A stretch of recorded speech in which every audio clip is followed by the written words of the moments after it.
Ada beberapa kebiasaan mengundang setan yang perlu Anda sekalian ketahui. Mungkin selama ini Anda tidak sengaja mempraktikannya setiap hari atau bahkan setiap waktu.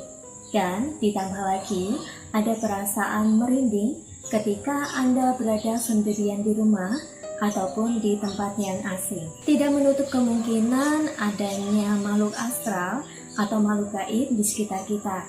Namun kehadirannya bukan untuk menampakkan diri yang seram-seram, tetapi hanya ingin menyampaikan bahwa dirinya ada di sekitar kita. Dan ada kemungkinan mereka hadir juga karena tertarik dengan perilaku kita yang kita lakukan secara sengaja maupun tidak, sudah memancing kehadiran mereka. Jika sudah seperti itu, apa yang harus dilakukan Mbak Witri? Anda tidak perlu panik dan juga takut. Lagi pula, Anda tidak bisa melihat mereka, bukan? Percaya saja bahwa setan, hantu, jin, makhluk gaib, ataupun makhluk astral, ataupun apapun itu namanya, ada di sekitar kita. Sekarang bagaimana Anda menyikapinya tergantung dengan kepercayaan dan juga keyakinan Anda masing-masing. Satu hal yang perlu Anda perhatikan, bahwa mereka, para makhluk gaib yang sering disebut setan itu tidak akan mengganggu kita jika kita tidak mengganggunya. Lalu, apa saja kebiasaan mengundang setan yang perlu Anda ketahui? Membiarkan ruangan kosong serta kotor. Sudah menjadi rahasia umum jika makhluk halus menyukai tempat atau bangunan kosong serta tidak dihuni manusia. Apalagi tempat atau bangunan itu tidak terawat dan sangat kotor. Mungkin pemiliknya sudah tidak mempedulikan lagi tempat tersebut, sehingga tidak pernah dibersihkan. Jika dibiarkan kondisi tersebut terlalu lama, maka akan memancing datangnya jin atau makhluk astral untuk menjadikannya sarang. Jika makhluk tersebut hanya datang tanpa ingin mengganggu, tentu saja tidak menjadi masalah. Berbeda jika makhluk tersebut mulai berdatangan dan mengganggu orang-orang yang ada di sekitar tempat tersebut. Maka dari itu, Anda janganlah membiarkan suatu rumah, bangunan, atau ruangan kosong dan tidak berpenghuni.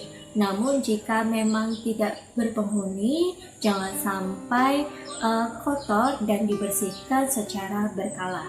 Bernyanyi di malam hari. Apakah Anda senang atau sering melakukan kebiasaan yang satu ini? Jika iya, sebaiknya mempersiapkan diri sendiri karena hal tersebut mungkin kebiasaan mengundang setan. Kebiasaan menyanyi sendiri di rumah, entah itu di kamar mandi, kamar, atau di tempat lain yang ada di rumah, memang sangat menyenangkan. Apalagi Anda yang berhobi menyanyi, sehingga setiap waktu dan di mana saja pasti akan bernyanyi lagu favorit Anda. Namun demikian, bernyanyi pada tengah malam diyakini dapat mengundang setan untuk mendekati seseorang atau manusia yang bernyanyi tersebut. Lalu, apakah Anda sudah mengalaminya atau belum? Silahkan Anda percaya atau tidak, tetapi nada suara yang tinggi dan teratur seperti saat bernyanyi bisa membuat makhluk astral lebih sensitif. Mereka akan datang, mendekati, dan bukan tidak mungkin ikut bernyanyi juga bersama Anda. Anda yang terbiasa bernyanyi di malam hari, sebaiknya tak perlu bersuara keras. Lirik-lirik saja, yang penting masih bisa bernyanyi. Tidak menghadap pintu, jendela, ataupun kaca atau cermin. Kebiasaan mengundang setan berikut ini lebih identik dengan kepercayaan masyarakat Jawa kuno, di mana ada istilah ketindihan, yaitu kondisi tertidur yang merasa tubuhnya sudah bangun namun tidak bisa digerakkan. Orang yang ketindihan merasa bahwa dirinya sudah sadar namun tidak dapat membuka matanya atau bahkan tidak bisa menggerakkan tubuhnya. Ketindihan semacam ini memang tidak berlangsung lama, paling lama hanya beberapa menit saja. Akan tetapi sensasi mengalaminya akan menjadi luar biasa hingga tubuh menjadi keringatan. Mereka yang baru pertama kali merasakannya pasti akan menjadi ketakutan karena kondisi ini selalu dihubungkan dengan kedatangan setan atau makhluk gaib. Nah, kondisi ketindihan semacam ini dipercaya karena orang yang mengalaminya tidur menghadap pintu, jendela, cermin, atau kaca. Orang yang mengalami ketindihan bukan hanya di dalam kamar tidur saja, tetapi juga di tempat lain atau tempat terbuka. Anda yang percaya dengan kondisi ketindihan seperti itu, sebaiknya tidak tidur menghadap jendela, pintu, atau kaca, atau cermin seperti yang saya sebutkan sebelumnya. Berkata tidak sopan di tempat asing. Perlu Anda ketahui bahwa makhluk astral juga tidak suka mendengar kata-kata kotor dan tidak sopan yang diucapkan oleh manusia. Bahkan tidak menutup kemungkinan sang makhluk halus akan mengganggu manusia yang berkata kotor tersebut. Setan yang menyukai berbagai macam hal najis, kotor, dan dosa, tak terkecuali perkataan kotor yang bisa dilontarkan oleh manusia, baik kecil maupun yang sudah tua.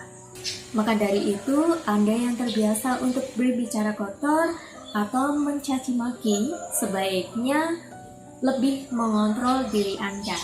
Terutama jika saat ini Anda sedang berada di tempat asing yang belum Anda kunjungi sebelumnya. Jangan sembarangan mencaci maki atau berbicara kotor jika tidak ingin diganggu oleh makhluk halus. Lebih baik Anda berkata yang baik-baik saja dan enak didengar. Lagi pula berkata kotor atau mencaci maki tidak sesuai dengan norma dan adat di sekitar kita. Buang air kecil atau besar di sembarang tempat. Kebiasaan ini biasanya dilakukan oleh para petualang, pendaki gunung, para explorer, atau orang-orang yang menyukai aktivitas di alam bebas. Namun bisa juga Anda memiliki kebiasaan buang air sembarangan di pinggir jalan tanpa melihat atau mempertimbangkan tempatnya. Selain perbuatan ini kotor dan menjijikan, perilaku tersebut ternyata dapat mengundang hadirnya makhluk halus. Anda mungkin salah satu orang yang percaya bahwa suatu tempat yang kotor, berbau tidak sedap, serta menjijikan merupakan tempat tinggal atau sarang setan. Oleh karenanya, Anda selalu menjaga kebersihan tempat di sekitar masing-masing agar tidak menjadi sarang setan. Begitu juga ketika akan buang air, lebih baik buang air di tempat yang semestinya seperti toilet atau kamar mandi umum. Menginjak atau duduk di atas nisan. Untuk kebiasaan mengundang setan yang satu ini, sepertinya sudah banyak orang yang mengetahuinya. Hal tersebut sudah menjadi pantangan tersendiri yang sudah mendarah daging di masyarakat sekitar kita. Terutama bagi mereka yang ingin berkunjung atau berziarah kubur. Selalu perhatikan langkah di bawah kaki Anda dan di depan Anda. Jangan sampai untuk menginjak nisan kuburan, apalagi dengan sengaja menduduki atau menginjak-injak batu nisan tersebut. Mungkin jika anak kecil yang melakukannya masih bisa ditolerir karena belum mengerti. Namun jika orang dewasa atau orang tua yang melakukannya, berarti sudah keterlaluan dan bisa menerima akibatnya. Selain tidak menghormati orang yang sudah mati dan dikuburkan di situ, perbuatan tersebut tidak menutup kemungkinan mengundang makhluk astral yang merasa terganggu.